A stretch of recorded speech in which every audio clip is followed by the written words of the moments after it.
shall all have a good time today. We are going to be live very soon.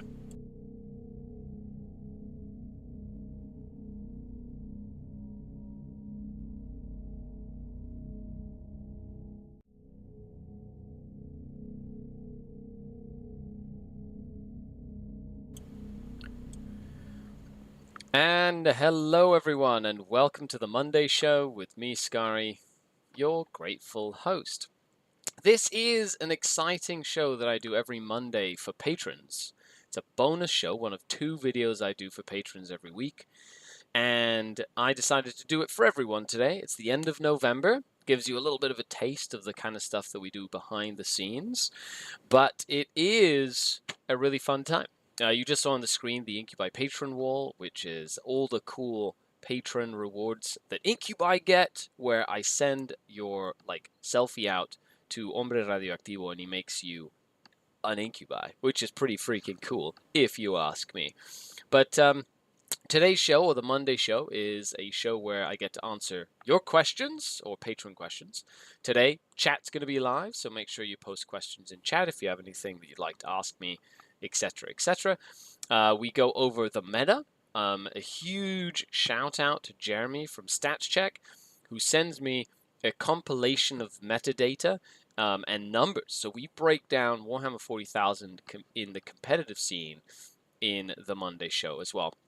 And then we talk about a random topic that I tend to bring up in a very podcast style way. And that kind of goes first, and then we go into something else, and then we finish off with the meta stuff. That's kind of how it works. But hello, welcome. I got a little bit of water here. Had a good time doing a stream today, doing some painting and whatnot, which is always very fun. That chat is live, even though if some of us are half dead. Yeah, that's very true. That's right. Some of us are halfway through life, which means we could be technically half dead. I guess it depends on how you look at it, right? But a huge shout out to all the channel Patreons. That's the best way to support me and what I do here on SkaredCast. That's literally my job. So if you want to help me continue to make videos, check the link down below and support me at any way you can. Okay, plug aside for myself. But hello, welcome. So first I wanted to show off this. This is a cool collage that we made. For anybody who didn't watch it yet, I did a video on the 40K Grand Narrative event. That was freaking awesome. We had such a good time.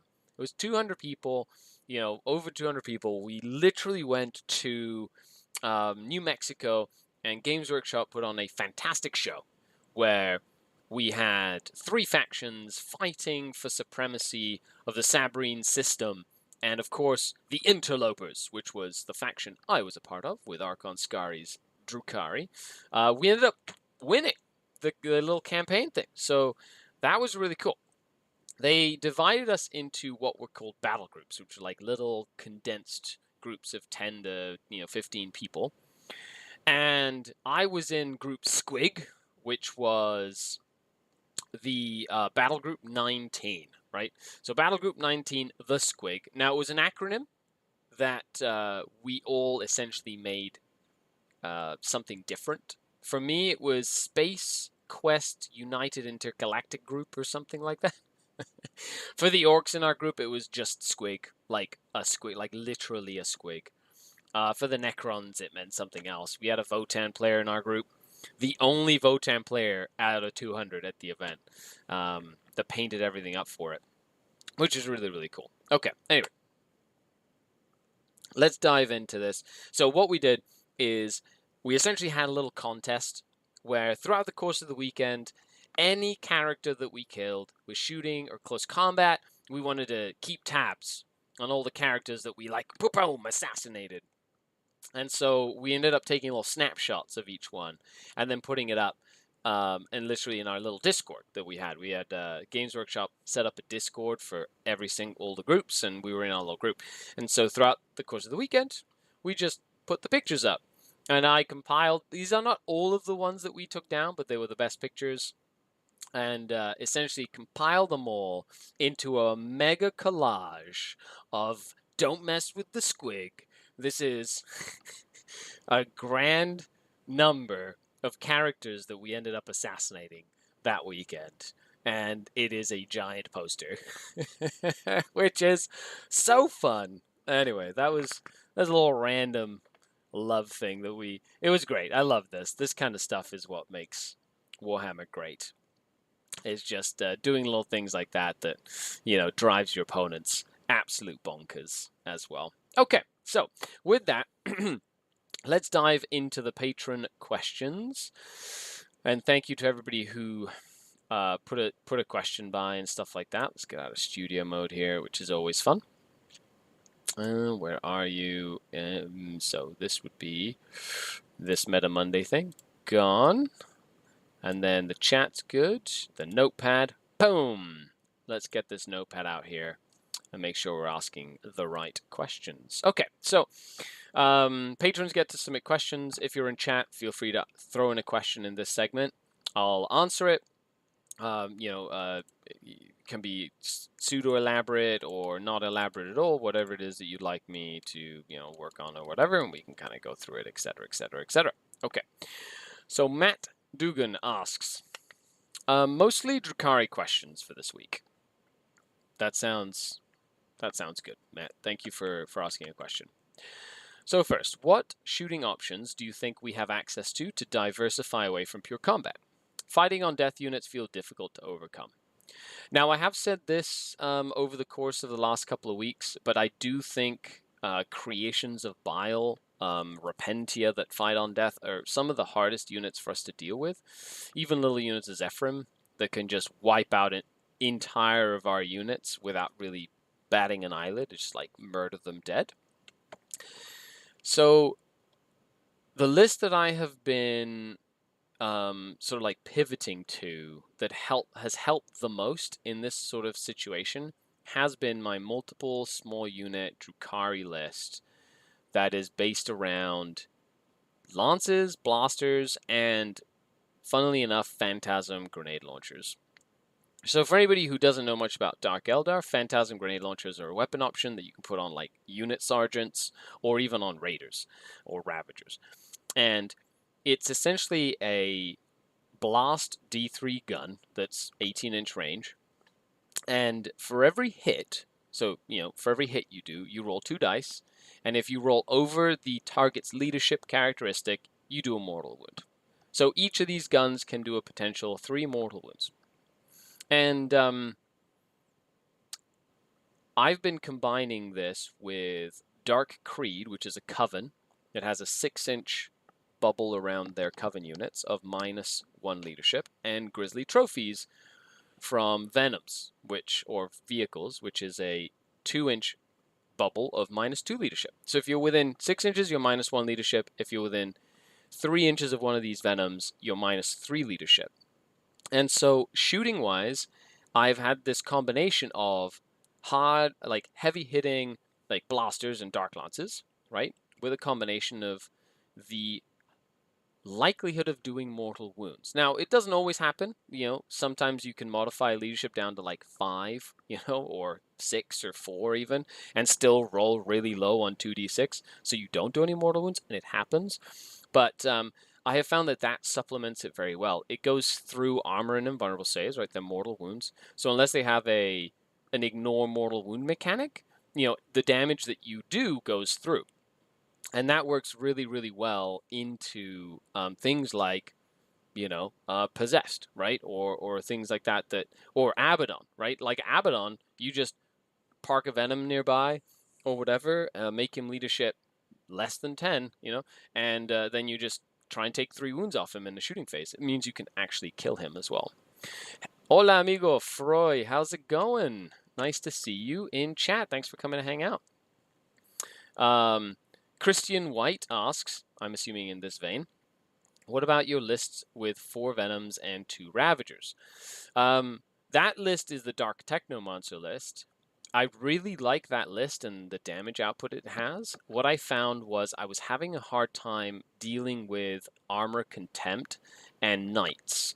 And mortal wounds are just more reliable. Even though it feels kind of weird, and I've got like MSU units out the wazoo. Right now I'm running 6 Cabalite warrior squads, all with phantasms and blasters, and I'm running 3 raiders with lances and phantasm grenade launchers. So I have the potential of 9d3 mortal wounds on a unit, and I'm currently debating whether or not I want to mix it to then add in a patrol of Harlequins and run like a single battalion. But if I did that, I'd have to lose my succubus. So I'm debating whether or not to lose the succubus to get the CP to add in that Harlequin patrol to get shards of light for an additional leadership debuff, and then access to some of the psychic secondaries to help me in some matchups. So I'm considering some serious options, but it would just be like a Shadow Seer and like a unit of troops. Like it wouldn't be a big Harlequin detachment at all. Curtix says, I tried that trophies Creed leadership debuff along with the -1 attrition from Poison Tongue, and suddenly my enemy was afraid of the morale face. Yeah. And it's funny because, meta-wise, Guard are going to be coming up in a huge vein, and I think Guard are going to have a big impact, but having things that reduce leadership and increase attrition and things like that will help clear a lot of this Guard chaff that's going to be coming out. And mortal wounds are a great way to deal with Guard tanks as well, which I think is very useful. Hello, Diego Leonardo Sánchez Munar. Saludos, ¿cómo estás? Un saludo desde Canadá, mi amigo. Okay, so, second question. So I hope that answers your first question, Matt. Second question says, looking at the Court of the Archon, do you use them for anything too different to Grotesques? They both look like they have a similar defensive profile. That's a great question, Matt. So originally, my list had 2 units of 5 Grotesques, like my multiple small unit list that I've put up on the Discord, I've put up on the Art of War, I did the video about it for the last event. I'm taking it to a tournament this weekend after I've done the changes of dropping all the blast pistols, right? And so I put in just put in another unit of racks, etc. So when I was building the list, one of the things I did was take out that second Grotesque unit and put in the Court. And the reason was I get more wounds for less points for 5 of Feeling Pain. And they're not exactly the same in role as a unit of Grotesques. They're similar. However, their main role is to be a tar pit. They have the damage output to kill light stuff, like they have volume of attack, so they're very dangerous against like Harlequins, against other Dark Eldar, against Eldar, like the Core of the Archon can like table opponents. They're even dangerous against like Marines and things like that with like volume of attacks, not necessarily that the damage is going to go through, it's just volume. And when you're rolling, when 4 Urgals get 24 attacks on the charge, you can spike those rolls and then crazy stuff will happen. But they're mainly an anchor, so you can put them around. I love using the succubus around them because they have the wounds to stay alive. So my show stealer succubus can go in, attack, and then bounce away from a combat like in the middle of a Court of the Archon, and then the Court tends to survive long enough to keep the succubus alive to then go do damage another turn. Whereas the Grotesques can do that, but they're less wounds and they're less models. So once you've killed 3 Grotesques, she's no longer lookout sword, right? So it's and the Grotesques have more punch, right? So they definitely hit harder, and they have a bigger target on their back, and I definitely use them for that. I literally put my Grotesques, I tend to put my Grotesques front and center, and force my opponent to deal with them. And my opponent will gladly shoot at them with their whole army if needed. Shoot and charge and try and kill the Grotesques because Grotesques are nasty. But I want my opponent to have to do that. I want to dictate what they kill, and I can put Grotesques out there as like a big distraction Grotesque Carnifex thing, right? And that works really well for that. But I hope that answers your question, Matt. I also feel like the snakes are like better. Like this Court is just a better unit. To be honest, I've considered taking a second unit of Court of the Archon, Food's ready? I'll be right there, young man. My son made stir fry, and he's calling me up for dinner. So I will, once I'm done this, I'm going to go eat. It smells delicious. And my son actually cooked food, so he loves cooking. Okay.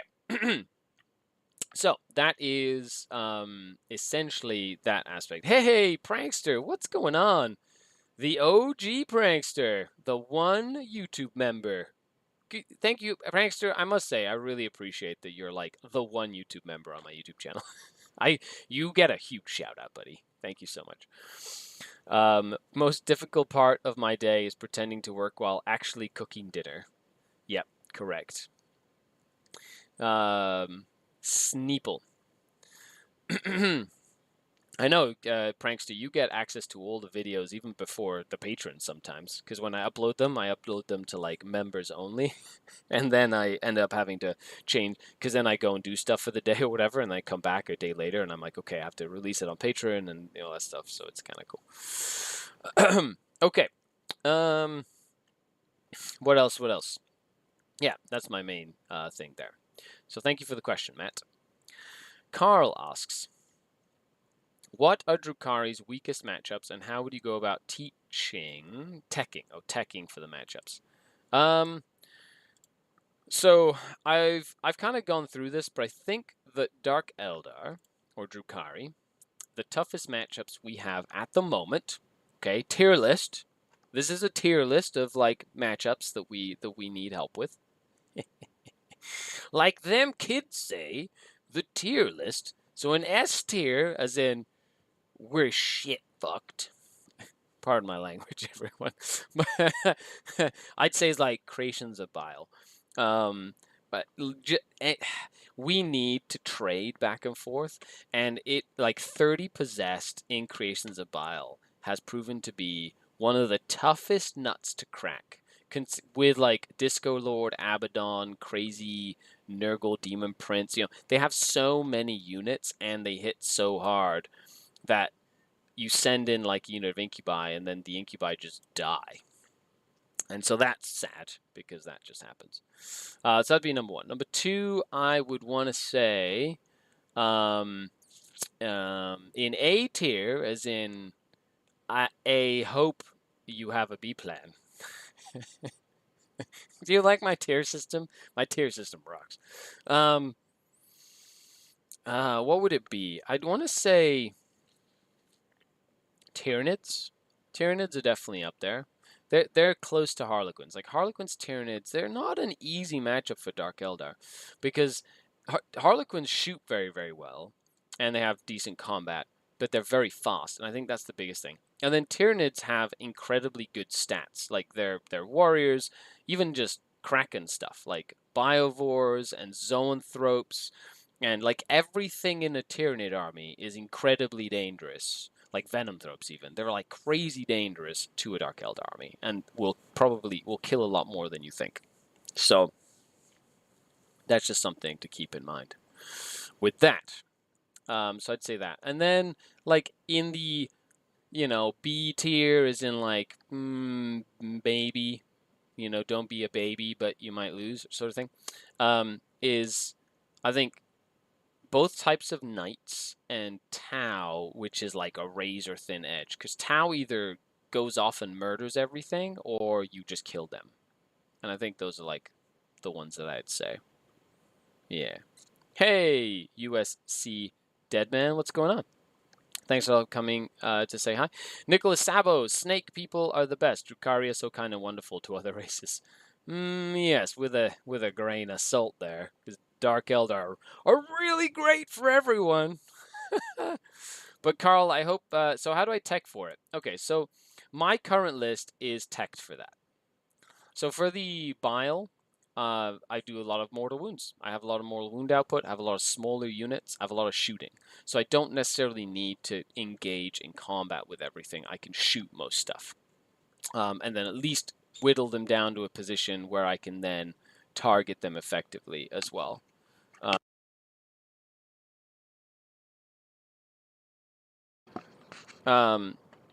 Okay, so then we have into knights. I've got blasters, I got dark lance. Into chaos knights, I got blasters, I got dark lance, all that stuff. So, I have what else? What else? And then into Tau. Tau is more about positioning than it is about teching into Tau. Mortal wounds work great into big crisis blobs, but like you can also kill those planes really damn fast. Like if they commit the planes and leave them somewhere, you can kill 2 planes in a single turn with the amount of shooting that I have in my list. Where it's like MSU, blasters, mortal wound output on leadership, right? So they don't really get any saves, that sort of thing. And into Tyranids, that's I have to play that game a little bit more, but I feel like it's more about like killing stuff and killing it dead. Like kill the Raveners, kill those damn Biovores if you can as quickly as possible. But those longer range Dark Lances and Blasters with Obsidian Rows really help with that sort of thing as well. Geoff says you need to trademark these tier list names. To be fair, I'll probably forget what I called them next time I do something like this. Right now, is there any space for the double Void Raven shenanigans?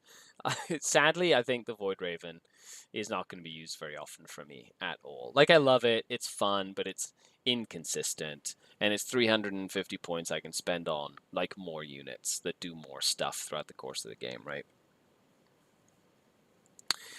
Deadman says, I'm putting together my court. Can't wait to put them on the table for Crusade games. 100%. Yeah, I love them. I would start every Dark Eldar army right now with an Archon and a court, and then fill in the rest. I love the court. It's just so good. Okay, Hera asks, a bit of a meta question. I would like your input. It's probably one sentence. A bit of a meta question I would like your input on. How do you handle, quote, power gamer type players who bring lists that feel illegal? I've played the game so long, I've stopped taking the game, like, I take the game seriously, I can win, but, like, I don't take a feel illegal list to heart in any way. Like, people like bringing tough stuff, and I grew up or developed in a meta, or in a community in Mexico that was very much meta-driven in the sense that you didn't just want to beat your friends, you want to humiliate your friends. If you could win without losing anything and just crush their hopes and dreams, that was like, but because everybody did it, and that was like the feeling everybody had, it was like the normal thing to do. You didn't like hold your punches when you were building a list. Like you just brought the toughest thing you could to crush your friends. And everybody had a good time trying to crush their friends, and it was always a fun experience. At least that's how I remember it. However, you have to understand, I guess, what type of context you're having this game in. So if a power gamer or a person that brings like an illegal list shows up to like your local game store for a pickup game, ideally they're going to maybe play one game and then get a reputation where they're just not going to find games, right? And it's important, by the way, to protect newer players from that sort of behavior, right? Like you want to make sure the new people don't play that noob stomper guy because they might not come back, right?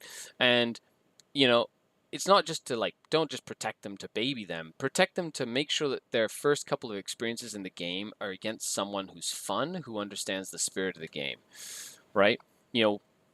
We had a store here. It's closing down now. That a lot of the people at that store, very hard competitive gamers, but because newer players went to that store and learned under them, it kind of created a sort of like a culture of very cutthroaty, gotcha, like hammer in a lot of cases, style of like gameplay. And that's because none of the normal players wanted to go to play at that store. And so they ended up being really good or like winning stuff and going to events, but like not always with like the best sort of feeling around those wins. And so that can be like what can happen with that sort of power gaming mentality. But the biggest thing is have a conversation. A lot of the times, hey, Green Blood, what's going on? A lot of the times you'll have a player, right, that has a rule mechanic that is like borderline, right? You'll be like, that feels a little iffy. So if you know what that borderline mechanic is, because it hasn't been FAQ'd, there hasn't been an errata for it, the tournament organizer hasn't clarified it, I would aim to clarify such a thing before the game starts, right? So, for example, you know, difference between rules as written and rules as intended, right? But have that conversation before the game starts. So if I were to play against, like, this is an old example, but say you're going to play against the old example that is Colonel, no, not the Lost Chancers, Gaunt's Ghosts. So the Gaunt's Ghosts unit, which in the previous Astra Militarum Codex, not the one that just got released, but they had Try Again Brag or whatever that had a special rule that stated, if he doesn't score any hits with his autocannon, he can shoot again. That's literally what it said. Except he not only had his autocannon, but he also had a frag grenade, right? And very simple solution to that problem was saying, if when he shoots with his autocannon, he doesn't score any hits with his autocannon, he can shoot his autocannon again, sort of thing.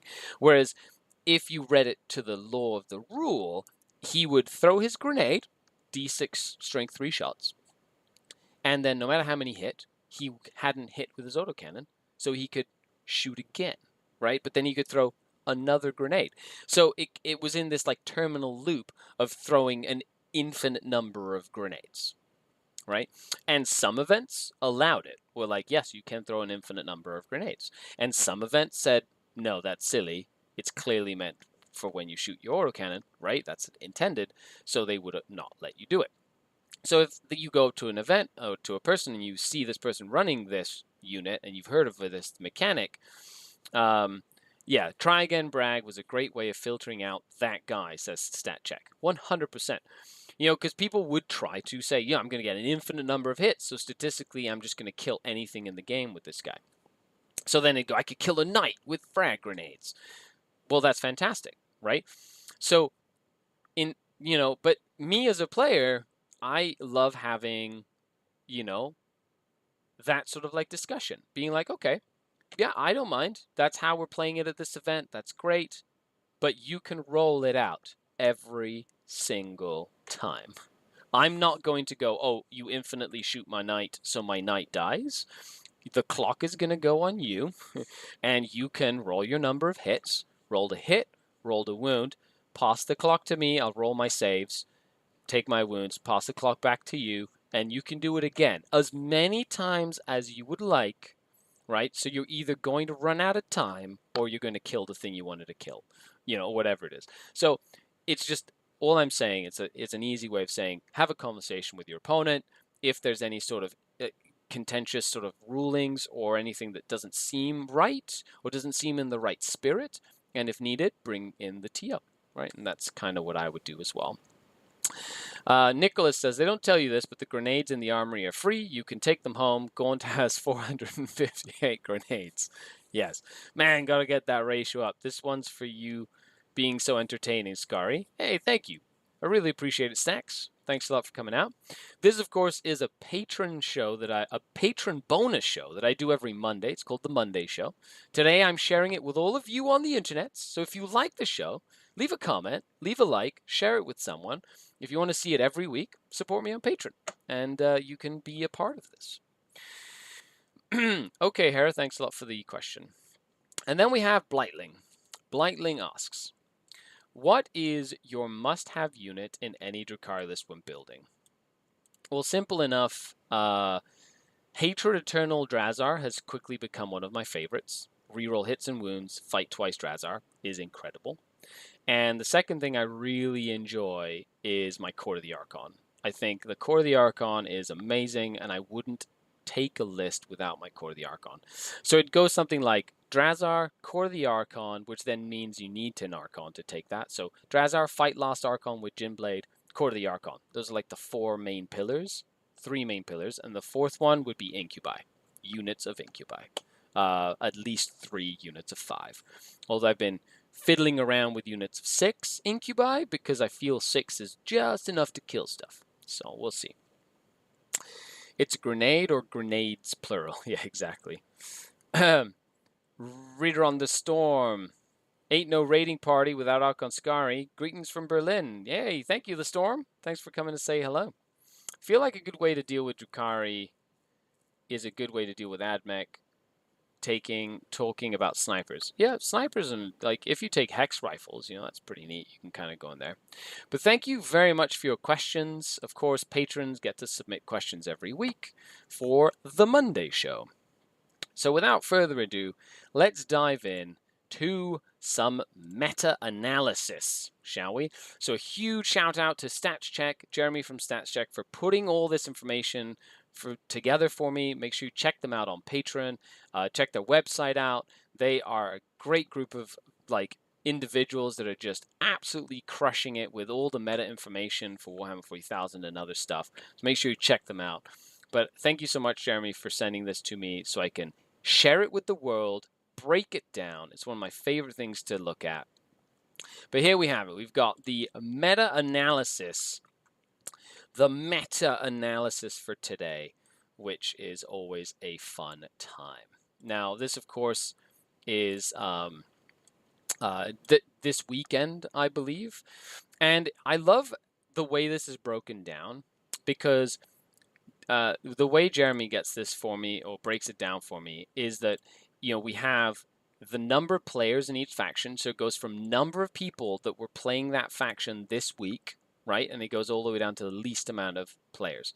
So the more players you have, the bigger sample size. I really like to see, if you're looking at win rates and you're looking at win percentages and numbers and things like that, if it's a larger sample size, it's more accurate, number one. Number two, if it's a small sample size but it has a huge impact on the game, then it's probably quite powerful, right? Or there's very, very good players playing that faction.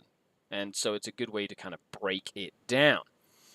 Defo enjoy your content, says Christian White. Thank you very much. Keen to get on the patron train. Scotland. Yeah, thanks a lot, Christian. I really appreciate it. To support the channel, Patreon works. Sharing, commenting, liking, literally signal boosting my content is a great way to do it as well as becoming a YouTube channel member, which is something I just set up recently. And you get some cool emojis, your name goes green in the chat, there's some cool stuff. You get pre-stuff as well. Hey, thanks a lot, StatsCheck. Love the work you do and enjoy the Monday show. Well, I appreciate it. Thank you so much. I love this. This stuff is awesome. I enjoy breaking this down for everybody as well. Okay, so in the meta today, we had, or this weekend, we had Space Marines have been up at the top, consistently. Chaos Space Marines as well, so it's 2 power armor. Chaos in general, Tyranids, Necrons, Chaos Demons, right? We have Tau in that sort of 5 to 6% of the meta. Then we have Mixed Eldar, no, Craftworld Eldar, straight up Craftworld. Astra Militarum having a bit of a bump. Going up to that 5, almost 6% of the meta. Custodes, then we jump to 3.5. 3.5 for Death Guard, Harlequins, Orcs. Then we go under 3, we got Votan, Knights, Sisters of Battle. Chaos Knights are, is that 3%? Oh, I wonder why Chaos Knights is all the way down there. It's 3% of the meta for Chaos Knights. Genius Steel Cult is at 2, Grey Knights at 1.5, Drukari at 1 and a bit, and then Mechanicus. Mechanicus, Thousand Suns, and then, the mixed forces at the bottom, which you rarely see nowadays, because a lot of the bonuses you get with your faction are if you don't mix the armies and units, right? And that's kind of how you make most of all that as well. Sorted by games, not players. Oh, no worries. So it's number of games played, so it means that some of the players might have dropped and not played all their games and things like that. That makes sense. Okay. So here we have, then we go into the win. So the thing I like looking at this is you look at the column that says win rate, and you go top 4s and top 10s, right? So top 4s, top 10s, and win rates. It's kind of like what you're looking at. So Space Marines make the most of the meta, but they are at a 42% win rate. So they lose more than they win. And this is a generic Space Marines in general. However, they do make it into the top 10 for and into the top 4 sometimes. AKA with Chaos Space Marines and Space Marines, you're going to be playing a lot of power armor. And they're making up the lion's share of the meta, right? You've got 23%, 1 in every 4 people. Yeah, 1 in every 4 people is playing some sort of power armor, at least in like a GT sense. So if you don't have tools, like I love looking at this because you need to make sure you can kill Marines, right? If you can kill Marines, you're in much better shape than if you can't. Chaos Space Marines with a 45% win rate. Cool. Not as many up in the top. Chaos in general. This is, I guess, mixed chaos with demons involved, right? So you're looking at Chaos Space Marines mixed with Chaos Demons. You're looking at Thousand Suns and Flamers, or Flamers and something else, and more Flamers. 62% win rate. Like, whew, that's dangerous. That's 62? Yeah. That's really dangerous. Tyranids still sitting at like that 57% win rate, and they're still a huge part of the meta. Well, they're represented in the meta with a good 7% win rate. 7% of the meta. Necrons sitting at that 50-50 shot. They can play the game, but they have bad matchups, especially matchups up here at the top. Chaos Demons, humongous week this week with a 65% win rate. Like, Demons, Chaos Space Marines, like, there's some, like, spicy lists out there with Be'lakor and Bloodthirsters and, like, Scarbrand and Flamers and more Flamers and Flamers on Flamers with your Flamers with a side of Flamers. If you don't have a plan to deal with Flamers, you're in a big doo-doo, okay? Then we have Eldar with a 50% win rate almost. Astromilitarm, we still haven't seen the impact of the new book, I don't think. 32% win rate. Then we have Custodi sitting at just over 50%. They're in a healthy spot in the meta. Death Guard, 44. They're okay. Then we have Harlequins, still 58.3%. If I were to get a gut check, I would say that come the new balance slate update / new season, there is going to be a shift where Chaos in general, Tyranids, and Harlequins get hit the hardest. So if you are a Harlequin, Tyranid, or potentially like a Chaos or Demon player, I would enjoy this while it lasts.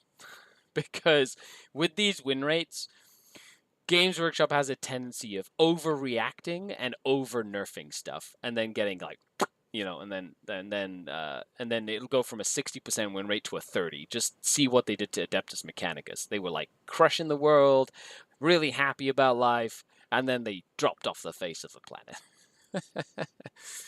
Leagues of Votan, though, coming in strong this week with a 67% win rate. That was 11 players, only 3% of the meta, right? And they won an event.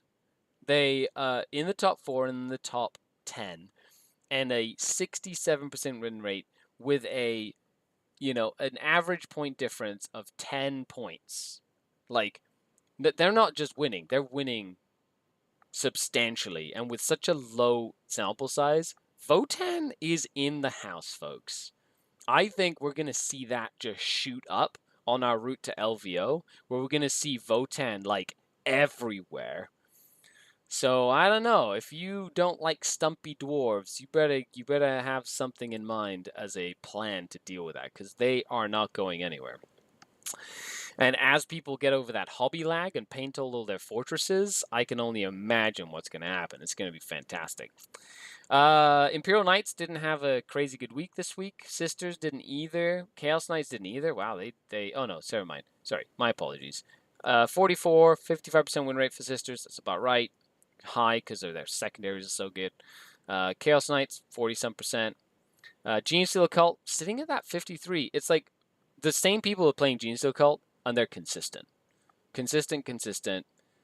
If I were a betting man, I would start playing Genesteal Occult right now, because I feel like they're not going to get changed. They'll only get better. Grey Knights are okay. Drukari, almost at a 50% win rate. We're losing more than we win, but I think it's because some of the stuff at the top is really tough, as we talked about. Harlequins, Chaos with fight loss stuff, some of the Knight units. Sisters, they can be tough to deal with as well. Adeptus Mechanicus jumping all the way up to, from 30-some% to 40-some% this weekend, which is nice. And then Thousand Suns, of course, I guess, I don't know if there's any flamers in those units, but winning decently with a mixed stuff playing, but that's more of an individual thing as well. Just don't touch the Thousand Suns Codex and all is good. Well, we'll see what happens with that, Joshua. Other than that, I hope you've seen this. You see some food for thought when you're preparing for an event. Make sure you take a look at stuff like this. Make sure you break that down, look at it, put tools in your list that might help you with those top armies that are doing very well in the meta. If not, play into them, practice, have a plan, and get that as well. Jeremy says that Thousand Suns are pure armies. Flamers and Thousand Suns are in the Chaos Super Faction. Okay, there we go. So Chaos Super Faction, 62.9%, and then basic Thousand Suns, 54%. So definitely adding Flamers into your Thousand Suns makes it better, which is good. I guess that's just how that works. Well then, that is it for the Monday show. Thank you so much for hanging out, everyone. Make sure you click that little thumbs up like button. Click the link down below and support me on Patreon if you'd like to support me on Patreon as well. Become a channel member or signal boost the content. As always, I do this every Monday for patrons. And then the second bonus show is the List Crunch, where patrons can submit an army list. I read it down and I give my thoughts as people develop their list concepts. And I do that every Friday. Other than that, I have been Skari, your grateful host. Thank you so... Quick question. Okay, hold on. Quick question from Deadman. If you could bring back any Drukari character back from a codex, what would it be? It would be Vect on his Days of Destruction. I feel like with the new plastics, they would make such a cool unit. It'd be like a Super Tantalus, and there'd be like a whole Court of the Archon on there. It'd be like a barge party where they'd all be R2-D2 serving drinks and stuff. It'd be great sets. Anyway, thanks a lot everybody for hanging out. You're all amazing. I've been Skari, your grateful host, signing off until next time. Skari out. The Darkkin. Bye, everybody.